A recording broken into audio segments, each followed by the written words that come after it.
I'm Fatima Cortez-Todd. I'm the widow of Tony Todd, who was my partner, my soulmate, my muse. I was his muse for 50 years, and we were actually married for 39.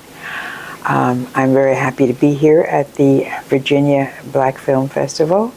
I'm from New York. I'm a Nuyorican, which means that I'm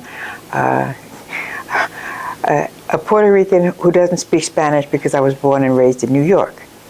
I've been an actor, a director, a producer, a writer, and I trained to be a therapist when I was in college and did my internship at the University of Connecticut because I was not going to be a waitress while I waited to be a star. I wound up going into a lot of activism work for women's rights and for people of color, for women of color, and I really support the idea and the fact that people of color are the predominant population on the globe. So I'm not a minority. I am a woman of the first majority global population.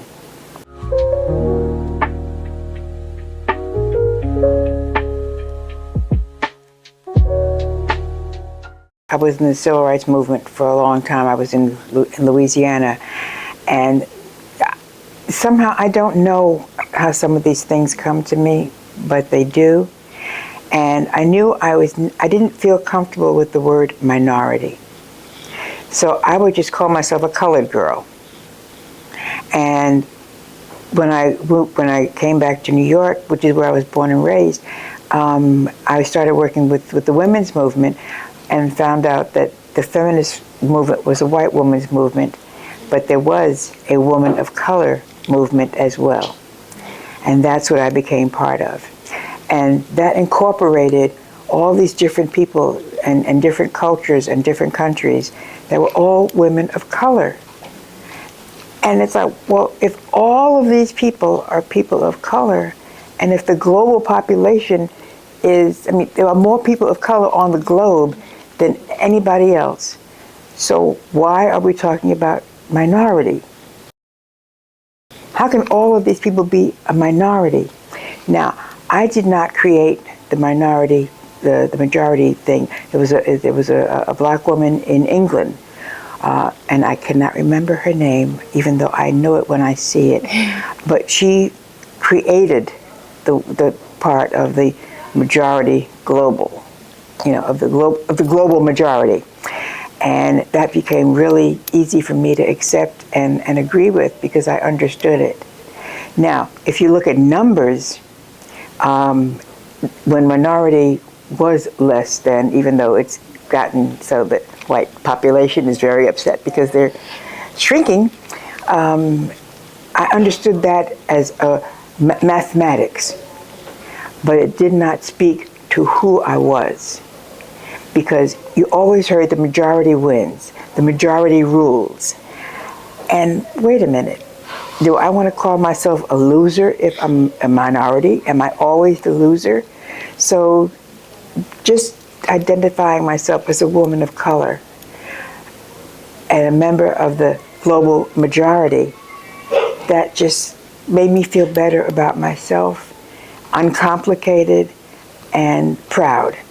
Because I associate I have on the Asian American Pacific bracelet for the month. Yeah. And that was given to me by a Chinese woman in San Francisco, so who's also very politically active. So I just embrace my sisters of color from all over the globe. Now you can acknowledge the bloodline because I mean I have Dutch, I have Native American. I'm Puerto Rican. So someone said, oh, you're a black Puerto Rican. And I said, baby, all Puerto Ricans are black. You know, because it's not about skin color. It's about your heritage. And so there are mulattoes, morenos, you know, they had all names for black and white, for Indian and black, mestizos, you know, it's a whole, everybody's got a name for something. And I would just rather say that you incorporate, as a person of color, you incorporate all the things that are part of you and what all the parts of you are, My grandmother's Native American and Dutch. I can't exclude the Dutch. It's not a whole lot in my presence. It's not a whole lot in my culture, but it's there, and I'm not embarrassed. And children of mixed, rather than saying they're just a mixed race child, they're a person of color. But they will have the heritage of their grandparents, if it's European, and embrace that along with the African or the Caribbean or whatever mixtures there are. You just incorporate all of that and acknowledge it. You don't be ashamed of it. You're not belittling it, but you're a person of color. And that seems to me and you're a member of the global majority. And that really is important to me. Because those kids grow up thinking they're part of the global majority. They may be a minority in numbers, but you're not a minority in a human being sense. And one more thing, when I was in the civil rights movement, the other thing I began to realize is that we need to be beyond civil rights. We're talking about human rights and global human rights, which includes everyone. And it doesn't, people who are different, the LGBTQI community have the same rights as everybody else. Old people need to be taken care of and respected. Young people need to be loved, nurtured, and embraced. So it's about human rights. And in 1989, the UN issued the rights of a child. And the rights of a child include being born into a family that wants them, is ready to feed, house, educate, love them. And all children are entitled to that. And that's, and I have a thing about foster care. I don't think anybody needs to have another child in this country until all the 450,000 kids that are in foster care have homes. Because either you want to be a birther or you want to be a parent. And you can be a parent of an adoptive child. My daughter's adopted, just as easily.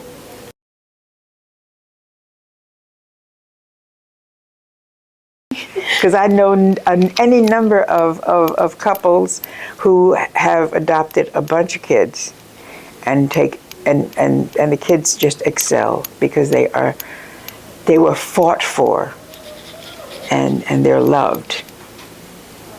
It doesn't get any better than that.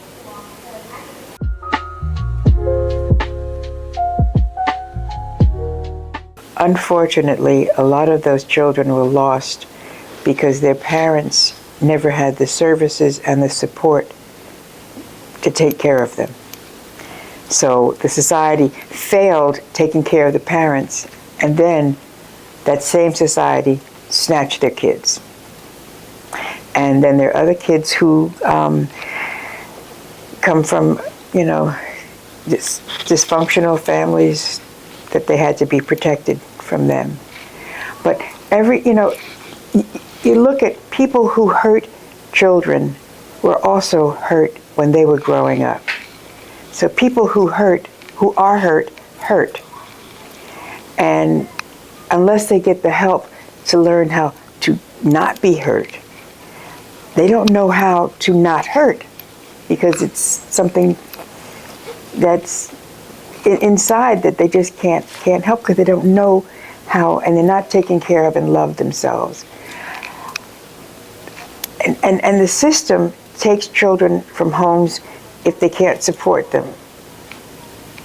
And no, give the family some money and housing and medical support and care and education, then that family will stay together.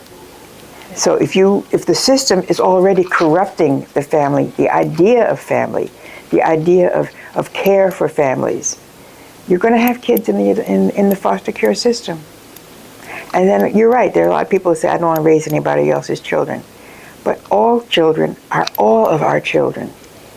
You know, beyond that, it takes a village to raise a child. It takes a village to raise a village, and it takes a village to be responsible for how that village functions. So, I'm a very communal kind of person, and I think, you know, I have a responsibility to my community, wherever I live and whoever's around me, just because I think that's the way it's supposed to be. And we need to, the foster kids that are in foster homes, you know, not a lot of those homes are good. And so that they get damaged. And so when they come out of and when a foster kid turns 18, they are given $200 and a black bag with all their property, a garbage bag, and said, bye. Now, what kind of society does that? I'll tell you what size, a neo-colonial capitalistic society, which is what the United States is. And all the communities in this country are neo-colonial environments, and they are treated, if they're not white Anglo-Saxon Protestant rich wealthy people, are treated like the colonies that the British Empire created, and how they treated people in the colonies as opposed to people from England. So it's all entangled, and it's a mess is what it is. It's just a mess, and it's the people not thinking about anybody but themselves. We've become a very self-centered population, and we also don't know our history. And I mean all of the history, all the way back to Greek and ancient times, and Egyptian culture. And Malcolm X, we used to love to say, while the Egyptians were taking baths and anointing themselves with all scented oils and wearing silks, the European was living in dirt and squalor. And they only took a bath once a year, which is how the bridal bouquet came about, because the bride had to have something that smelled good as she came down the aisle. Oh. So, I mean, just consider that, you know, that our heritage is one of adornment, of care, of self-care, of bathing, and all the scented oils that were created in that culture, in that society, and just the rituals of care, and that was for everybody. There was no difference in, you know, a high up or low down. And even though they did have slaves or enslaved people, the enslaved people also had to take a bath and smell good, because you couldn't be anything else in that community. Yeah. And an enslaved person in that culture never lost their humanity. The English enslavement robbed people of their humanity, separated families. In those cultures, the family stayed together. So there's a big difference. And you were not enslaved for life. You could buy yourself out, or you could, you know, be just released or go somewhere else. I mean, it was just very, very different. American slavery is the most horrendous act that has happened on the globe. So, you get mad. But you do something. You know, you work to make change. Do you feel like you're seeing those changes now? I'm seeing those changes be taken away from us. So the things that I put my life on the line for, the right to vote, the right to an education. I was very privileged growing up. I had very good education, and my mom was a single parent, and I did not know that we were poor because she never let me know that. And I went to private schools. I had everything I could want to have. I was a debutante twice. and it's an embarrassment, but it is something I was allowed to do. Because my mother would, anything that was about advancing oneself or showing one's intelligence or beauty or experience or talent, she would always do whatever she could. So I'm seeing a lot of things happen now that are really vicious attacks on our humanity, and it's a tragedy. It makes me sad. It makes me angry, and I think there are folks that take things for granted and don't go out and vote, and don't even realize how people have died for their right to vote, their right to go to good schools, their right to go and live in good housing, to have good jobs. And there's a whole generation that just takes it all for granted, but now it's being taken away. I would like young women of color, and I can only speak to my species. You are important.